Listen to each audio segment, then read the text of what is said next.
क्या है? जैसा कि आप सभी जानते हैं कि प्रत्येक अणु आवेशित पार्टिकल्स से बना होता है।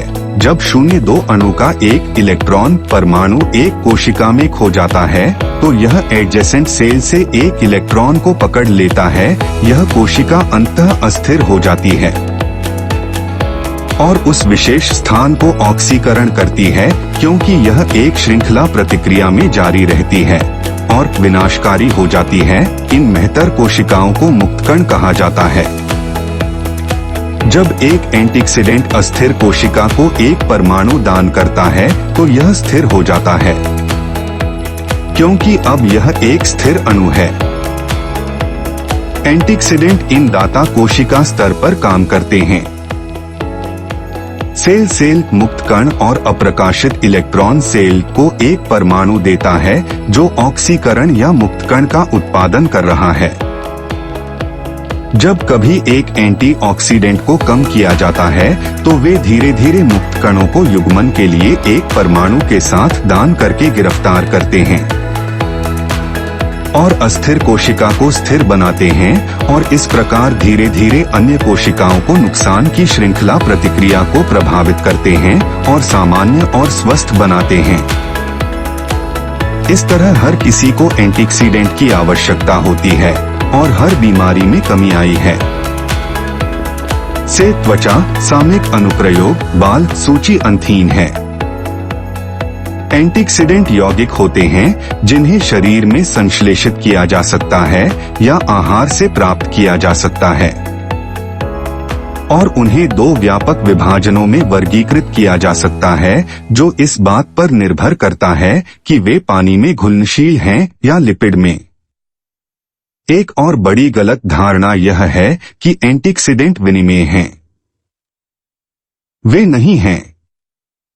प्रत्येक में अद्वितीय रासायनिक व्यवहार और जैविक गुण होते हैं। वे लगभग निश्चित रूप से विस्तृत नेटवर्क के कुछ हिस्सों के रूप में विकसित हुए। प्रत्येक अलग पदार्थ या पदार्थों का परिवार थोड़ी अलग भूमिका निभाते हैं। इसका मतलब है कि कोई भी एक पदार्थ पूरी भीड़ का काम नहीं कर सकता है। यह कि मुक्त कण क्षति धमनी क्लॉगिंग एथेरोस्क्लेरोसिस के शुरुआती चरणों में शामिल थी। यह कैंसर, दृष्टि हानि और अन्य पुरानी स्थितियों की मेजबानी से भी जुड़ा हुआ था। डीएनए या प्रोटीन का ऑक्सीकरण करके डीएनए को नुकसान उत्परिवर्तन और संभवतः कैंसर का कारण बन सकता है, अगर डीएनए मरम्मत तंत्र द्वारा उलट नहीं किया जाता है। एंटीऑक्सीडेंट अक्सर औद्योगिक उत्पादों जैसे पॉलीमर, ईंधन और स्नेहक में जोड़े जाते हैं ताकि उनके उपयोग योग्य जीवन काल का विस्तार किया जा सके। एक भोजन को खराब होने से रोकने के लिए एंटीऑक्सीडेंट के साथ भी इलाज किया जाता है, विशेष रूप से तेलों और वसा के अम्लीकरण के लिए। कोशिकाओं में ग्लूटाथियोन, माइकोथियोल या बेसिलिथियोल जैसे एंटीऑक्सीडेंट और सुपरऑक्साइड डिसम्यूटेज जैसे एंजाइम सिस्टम ऑक्सीडेटिव तनाव से नुकसान को रोक सकते हैं। एंटीऑक्सीडेंट ग्लूटाथियोन की संरचना। एकमात्र आहार एंटीऑक्सीडेंट विटामिन ए, सी और ई हैं, लेकिन एंटीऑक्सीडेंट शब्द को कई अन्य आहार यौगिकों पर भी लागू किया गया है, जिनमें केवल विट्रो में एंटीऑक्सीडेंट गुण होते हैं। विवो में एंटीऑक्सीडेंट गुणों के लिए बहुत कम सबूत होते हैं। 3 एंटीऑक्सीडेंट के रूप में विपणन किए गए आहार की खुराक को स्वास्थ्य को बनाए रखने या मनुष्यों में बीमारी को रोकने के लिए नहीं दिखाया गया है। विटामिन ई, विटामिन सी और सेलेनियम विस्तार से, क्योंकि एंटीऑक्सीडेंट होना उनका प्राथमिक कार्य है। लोहा, तांबा, जस्ता और मैंगनीज एंटीऑक्सीडेंट के लिए कोफैक्टर्स हैं। खाद्य पदार्थ विटामिन ई का एक अच्छा स्रोत हैं।